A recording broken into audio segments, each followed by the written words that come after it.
course, the senator who has never run anything at all but his mouth would know nothing about helping people and being there for people when they are in trouble. He talked about pharmaceuticals. He voted against legislation that would help reduce the cost of prescription drugs and help cap the cost of insulin. And that is time. She said the brother doesn't know how to run anything but his mouth. But there's more. Now, as a police detective who investigated cases of rape and incest, no, Senator, I don't think it's okay for a 10-year-old girl to be raped and have to carry the seed of her rapist. No, I don't think it's okay for you to make decisions for women and girls. As a senator, I think those decisions are made between the woman, her family, her doctor, and her faith. There it is, Congresswoman. Let them know. And the 10-year-old girl that she referenced is a 10-year-old girl from the state of Ohio. And because Ohio makes no exceptions whatsoever because of what the Supreme Court of the United States did with Roe v. Wade, this little girl and her family had to raise money and go to another state. What kind of world, what kind of nation are we living in when a 10-year-old girl who was raped would be forced to carry a baby to term? What's up with that? That is some heartless, cruel mess, excrement. Jayar, luckily I gotta keep it PG because I swear I want to cuss right now. I'm sure Demings would have liked to have let go a few words here and there too, but I saw this and I was thinking about the anger, the declaration she's making. You could even call a little bit of yelling, and I'm down for that. This is one of those things where it has to be detailed, outlined, let everyone know this is what's going on. And if people want to toss around, oh, you're angry, I can't believe you're yelling. You're damn right, I'm angry about this because we're looking for someone to represent the people, to do what the people need, and to actually carry out that American dream that we like to brag about, that claims, that fuels that claim that we're the best country on earth. Why is it so many people in this country have to deal with these types of situations? And then they have leaders and elected officials who don't care about solving any of those problems, doing anything about what they're happening, and as we're gonna get to, lying about what you're going to do once you're in office, and then once you're there, just not do anything about it. It's a regular thing we say about across the board Democrats and Republicans not living up to their campaign promises. But what does that do to people? We stop talking about it there. Then what happens to their lives? The things that Republicans like to complain about all the time is what happens to their lives. So if there's a direct result of you not doing your job, whose fault is it now? Mine for voting for you. That's it. And the Congresswoman, she did show the requisite anger. I mean, you could see that emotion, and we need more of that from elected officials instead of standing up there acting like everything is okay. I had a boss that I worked for once upon a time, Mayor Michael R. White, and he used to tell his cabinet all the time, if your hair is on fire, act like your hair is on fire. Some of these topics, you can't just stand there cool, calm, and collected. A little emotion with the facts goes a long way. So Congresswoman Demings, she did that.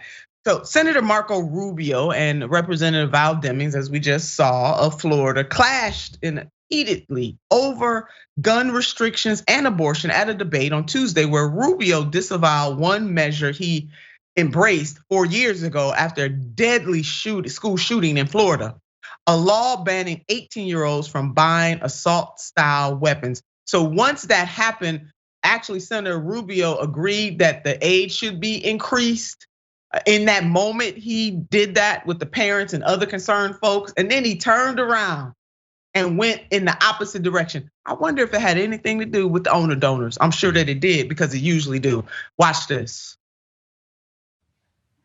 Senator, you used the Pulse nightclub shooting as your inspiration to run again for the Senate in 2016.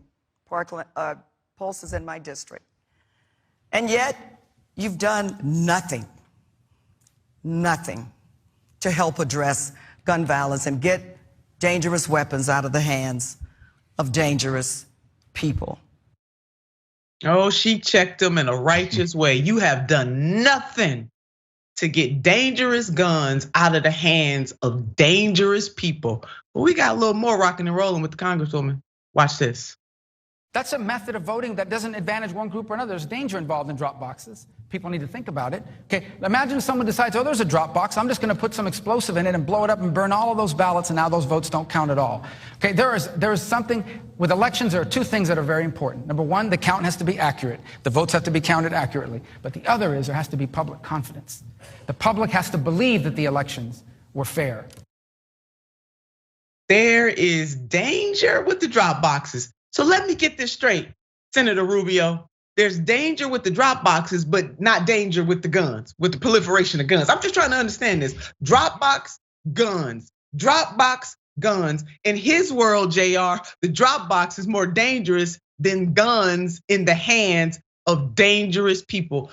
Congresswoman and hopefully Senator Val Demings actually truly expose what an empty suit Senator Marco Rubio is, that he is only standing up for his own donors. He don't care about the people. You know, the Michael Jackson song is hitting my mind right now, Jayar. They don't really care about us. And the GOP is showing very clearly that they don't really care about us. And even if the us are children, they do not care. This is the same man that was not there for the vote for hurricane relief funds for the people of the great state of Florida battling Hurricane Ian. And when he was asked, now he was out there touting, Jayar, that if that relief came for a vote, he would vote against it. And mind you, let me remind everybody that every single member of the GOP from the great state of Florida voted against funding for hurricane relief. You heard me right. They voted against it.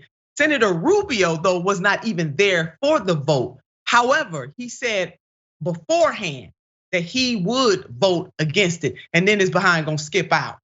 Jay. And I'm also sure that he'd be very happy to celebrate any kind of relief that did come and say that he's the champion of that. We see that as a regular thing. I think Marjorie Taylor Greene did it as well. But when it comes to this whole thing about whether or not drop boxes are dangerous, and maybe someone can blow them up.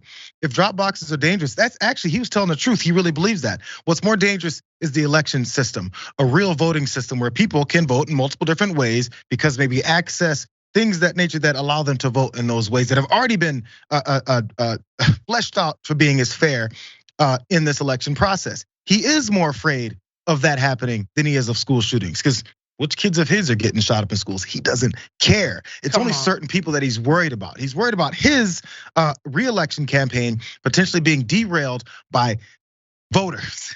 That's what he's afraid of. So yeah, it's the truth. That's more dangerous to him. And by the way, on those blown up voter boxes, he also said that the public has to believe that the election is fair. Who's telling the public that the election is not fair? Donald Trump, Marco Rubio, and other folks like him. So if you guys are telling people that the election's not fair, and maybe election boxes will get blown up because those are part of the unfairness, who's blowing up election boxes in this scenario that you presented? Your supporters. Do you think people who are putting their votes in those mailboxes are blowing them up? What sense does that make? What it means is my people may blow up some election boxes. I'm part of a terrorist group. We may blow up election boxes because we're afraid of the results therein. There it is. And January 6th, Jay, if we ever need a reminder of folks who just flat out did not believe in the outcome of the 2020 presidential election and determined that they were gonna wreak havoc and mayhem and misdeeds and break the law, baby, we saw it on January 6th. Those are the types of people that would blow up a ballot box. You know, those are the folks that you were describing that we would have to worry about. Florida, listen, please, for the love of God, you deserve better. Really, get your senator. This is your opportunity to send him home, and what he will do when he get home is just go on and work for a cushy lobbyist firm, and you know that's what he gonna do. Just send his butt home. You deserve better. Between your governor and this senator and those other GOP members that did not vote for relief after Hurricane Ian, seriously, Republicans, I'm talking to you. Y'all, you need better. You deserve better. Go and vote that man out. You have an excellent, excellent person to be able to fill those shoes who actually care about the people. And that is Congresswoman Val Demings. So do yourself a favor, do your children a favor, please do our nation a favor. Send Rubio home. Please do it for somebody you love.